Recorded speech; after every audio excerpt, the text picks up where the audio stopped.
আসসালামু আলাইকুম। লামিজ ব্লগে আপনাদেরকে আরও একবার স্বাগতম করছি। ঢাকা থেকে আমি জান্নাতুল লামিয়া। আশা করছি সকলেই ভালো আছেন এবং সুস্থ আছেন। আলহামদুলিল্লাহ আমিও অনেক বেশি ভালো আছি। পবিত্র ঈদ উল ফিতরের শুভেচ্ছা জানিয়ে আজকের ব্লগটি শুরু করছি একদম সকাল থেকে। আর সকলকেই জানাচ্ছি ঈদ মোবারক। ঈদের দিন কিন্তু মেহেদি না দিলে একেবারেই হয় না। তো চাঁদ রাতে কিন্তু মেহেদি দিয়ে দিয়েছিলাম। আর এই যে সকালবেলাতে কিন্তু মেহেদিটা আমি উঠিয়ে ফেলেছি। তবে খুব বেশি একটা কালার এখন আসেনি, তবে এটা কিন্তু একদিন পরে কালারটা আসে। তো যত দিন যাবে তত বেশি গাঢ় গাঢ় কালার হচ্ছিল। তো পরে কিন্তু বেশ ভালো কালার এসেছিল। আর এই তো সকালবেলাতে আমি মেহেদিটা উঠিয়ে আমি বারান্দাতে চলে এসেছিলাম। আমাদের মসজিদে 8:30টার সময় নামাজ ছিল, তো নামাজের জন্য আরহামকে কিন্তু উঠিয়েছি। প্রথমে উঠতে চাচ্ছিল না, তারপর যখন বলেছি যে নামাজে যেতে হবে তখন কিন্তু খুব আগ্রহ নিয়ে উঠেছে। আর এই তো সে কিন্তু বাবার সঙ্গে রেডি হয়ে এখন নামাজ পড়তে যাচ্ছে। সে কি আগ্রহ, খুবই আগ্রহ করে সে কিন্তু নামাজে যাচ্ছে। ঈদের নামাজ বলে কথা। আরহাম কিন্তু এই প্রথম ঈদের নামাজে অংশগ্রহণ করছে। তবে এটা আসলে ও বুঝতেই পারেনি যে অন্য দিন জুম্মার দিন যেমনটা লাগে হয়তো বা সেরকমই লেগেছিল। এর আগে কখনো ও ঈদের নামাজে যায়নি, তো এবার তো আর আমাদের বাড়িতে যাওয়া হয়নি। তো ও এবার যদি আমরা বাড়িতে যেতাম তাহলে কিন্তু ঈদগাহ ময়দানে গিয়ে ওর বাবার সঙ্গে, চাচাদের সঙ্গে, দাদুদের সঙ্গে, সবার সঙ্গে কিন্তু যেত। আর তখন কিন্তু বুঝতে পারতো যে আসলে ঈদের নামাজটা কী। এটা তো নর্মাল নামাজের থেকে ঈদের নামাজে একটু ভিন্নতা আছে, অনেক বেশি মজা। তো সেটা কিন্তু এখনও বুঝতে পারেনি। ইনশাল্লাহ কোরবানি ঈদে যদি আমাদের যাওয়ার সৌভাগ্য হয় তাহলে সেটা হয়তো বা বুঝতে পারবে। তো এই যে ওরা যখন চলে যায় তারপর কিন্তু আমি নাস্তা টাস্তা একদম বানাতে শুরু করে দিয়েছি, কারণ ওরা অল্প কিছু খেয়ে তারপর গিয়েছে। আর ওদেরকে বের করে দিয়ে তারপর আমি বাকি লুচিগুলি কিন্তু ভেজে নিচ্ছি। আর এই যে লুচি একদম শেষ পর্যায়ে এসে মনে পড়েছে যে ভিডিওই তো করিনি। তো তারপর এই যে দেখুন যে একদম লাস্টের দিকে তেল কিন্তু বেশ একটু কালো হয়ে এসেছিল। সাথে আমি একটু আলু ভাজি করে নিচ্ছি, আর ডিমটা একটু ভেবেছিলাম যে পোচ করে নেব। তো পরে আর আমার বাবা বলল যে না, এত কিছু আইটেম রয়েছে, তো খুব বেশি আর কিছু করতে হবে না, ডিমটাও ভাজি করতে হবে না। তো এই যে রান্না করতে করতে কিন্তু এইদিকে আমি দেখি যে আমাদের বাসার পাশেই কিন্তু একটা গোরস্থান রয়েছে। তো সেখানে কিন্তু যাদের আত্মীয় স্বজনরা সেখানে শুয়ে আছেন, তো তাদের কিন্তু কবর জিয়ারত করতে এসেছে অনেকেই। তো সেই বিষয়গুলি দেখে কিন্তু ভীষণ খারাপ লাগছিল। ঈদের দিন সকাল থেকেই বেশ একটু মেঘলা মেঘলা ছিল, খুব বেশি একটা রোদ ছিল না, মানে রোদ একেবারেই ছিল না। তো ওরা যখন নামাজে চলে গিয়েছে তারপর কিন্তু আমি নাস্তা পানি সব কিছু আবার একদম কমপ্লিট করে নিয়েছি। আর বাকি আমার সব ঘরগুলিকে কিন্তু সুন্দর করে সাজিয়ে নিয়েছি বলতে একটু শুধু বেডশিটগুলি একটু চেঞ্জ করে দিয়েছি এইটা, আর সুন্দর করে একটু গুছগাছ করে নিয়েছি। এই বেডশিটটা আমাকে আম্মু আমার বিয়ের সময় দিয়েছিল। তো বিয়ের সময় যখন আমরা বাসাতে উঠে যাই তখন আম্মু সব কিছুর সঙ্গে এগুলি আম্মু পছন্দ করে কিনে দিয়েছিল। তো এই চাদরটা ছিল জন্য এবার আর নতুন কোনো চাদর কিন্তু কিনে নেইনি। তো এই যে এখানে কিন্তু আমি নাস্তা পানি একদম সুন্দর করে টেবিলে দিয়ে দিয়েছি। আর এইগুলি তো আমি গতকালই রান্না করে নিয়েছিলাম, অনেকেই দেখেছেন। তো নাস্তায় ছিল দুধ সেমাই, তারপর জর্দা, আর ছিল আমি একটু লাচ্চা সেমাই দিয়ে একটু জর্দার মতো করে রান্না করেছিলাম। তারপর কিন্তু আমি ফিরনি রেখেছিলাম, আর পুডিংটা ছিল, পুডিংটা এখন আর বের করিনি। তো তারপর লুচি আর আলু ভাজি ছিল। তো এইগুলি দিয়েই কিন্তু আমরা নাস্তা করে নিয়েছি। আর তারপর কিন্তু একদম আমি সময়টা একেবারেই ওয়েস্ট করিনি, তাড়াতাড়ি করে খিচুড়িটা চুলায় দিয়ে দিয়েছিলাম, কারণ রান্না বান্না আমি ভেবেছিলাম খুবই দ্রুত শেষ করে নেব, কারণ বিকেলবেলাতে বাইরে যাওয়ার প্ল্যান ছিল। তো এখানে আমি কিন্তু গরুর মাংসটাও একটু বসিয়ে দিয়েছি খিচুড়ি দিয়ে খাওয়ার জন্য। আর তারপরে কিন্তু আবার রান্না করব, কারণ পোলাওয়ের সঙ্গে আবার তো অনেক কিছু লাগবে। তো রোস্টটাও ভেবেছিলাম যে করে নেব একদম দ্রুত। তো এদিকে আমি গরুর মাংসটা বসিয়ে দিয়ে কিন্তু রোস্টটাও ভেজে নিচ্ছিলাম। ভেবেছিলাম যে গত রাতেই আমি এই রোস্টটা একটু ভেজেই রাখবো। তারপর দেখলাম যে ভেজে নিয়ে তারপর যদি আবার ফ্রিজে রেখে দেই তাহলে যদি আবার শক্ত হয়ে যায়, তো সেই রিস্কটা আর নেইনি, একদম চটজলদি সকাল সকাল রান্নাবান্নাগুলি শেষ করে নিচ্ছি। রোস্টটা আমার আরহামের অনেক বেশি পছন্দের, তো সেই কারণে কিন্তু চিকেনের রেসিপি না করলেই না।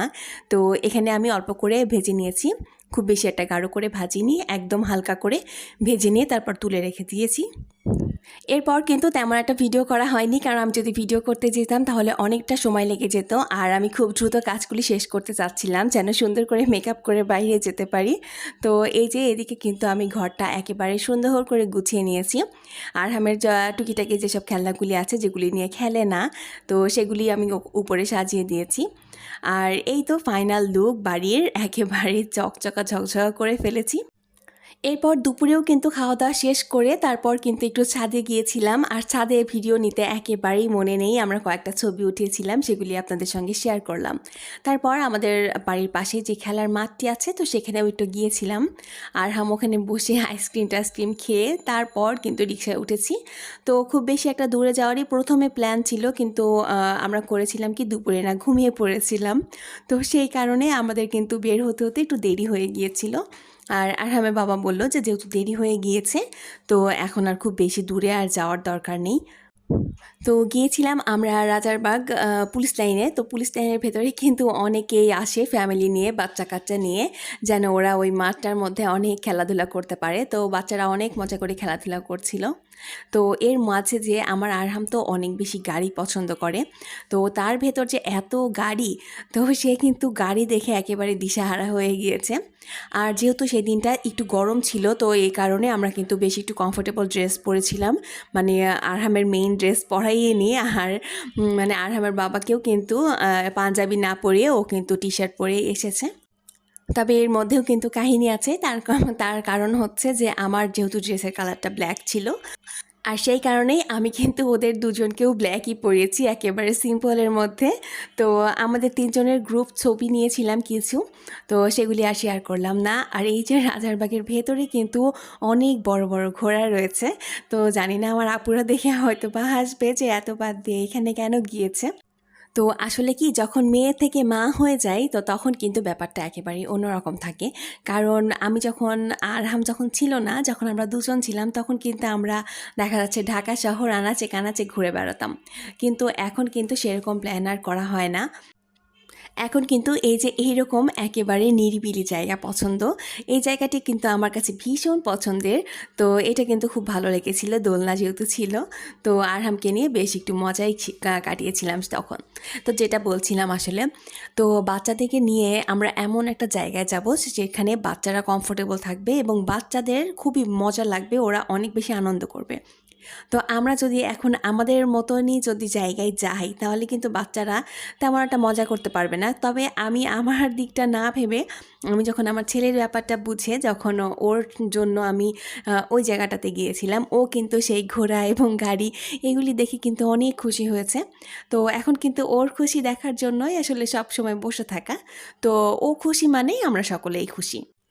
এরপর ভেবেছিলাম যে কোনো একটা রেস্টুরেন্টে যাবো, তারপর একটু ভালো করে ছবি টবি উঠাবো। তো তারপর দেখলাম যে না, রেস্টুরেন্টে গেলে কিছু না কিছু তারপর খাওয়া হয়ে যাবে, আর আমি যে বাসায় এত সুন্দর সুন্দর রান্না করেছি তখন কিন্তু এগুলি নষ্ট হবে। তো তারপর বাসাতে কিন্তু চলে এসেছিলাম, খুব বেশি আর থাকিনি। তারপর এই যে আমার আরহাম মশাই কিন্তু আমাকে হেল্প করতে চলে এসেছে। সে যে এত হেল্প করতে পারে, বাবা রে বাবা। এই যে আমি যে তার জন্য পোলাও তুলে নিচ্ছিলাম, সে কিন্তু তার জন্য নিজে থেকে রোস্টটা তুলে নিচ্ছিল। আমি কিন্তু ভয়ই পেয়েছিলাম যে ও মনে হয় ফেলে দেবে, তবে না, ফেলে কিন্তু দেয়নি, বেশ ভালো খুব সুন্দর করে কিন্তু প্লেটে রেখেছি। তারপর কিন্তু ওকে নিয়ে আর এখানে আর বসিনি, ঘরে চলে গিয়েছিলাম। তিনজন মিলে কিন্তু ঘরে খেয়ে নিয়েছি। মানুষ যেহেতু তিনজন, তো সেই কারণে খুব বেশি আইটেম করলে কিন্তু খাবার নষ্ট হবে, আর সেই কারণে আমি খুব বেশি একটা আইটেম কিচ্ছু করিনি, একেবারে সিম্পলের মধ্যেই রেখেছি। পোলাও করেছিলাম, রোস্ট করেছি, আর সাথে গরুর মাংস। আর দেখা যাচ্ছে ডেজার্ট আইটেমগুলো আমি কিন্তু সবগুলি বের করিনি, কারণ আমি জানি যে কেউ এখন খাবে না।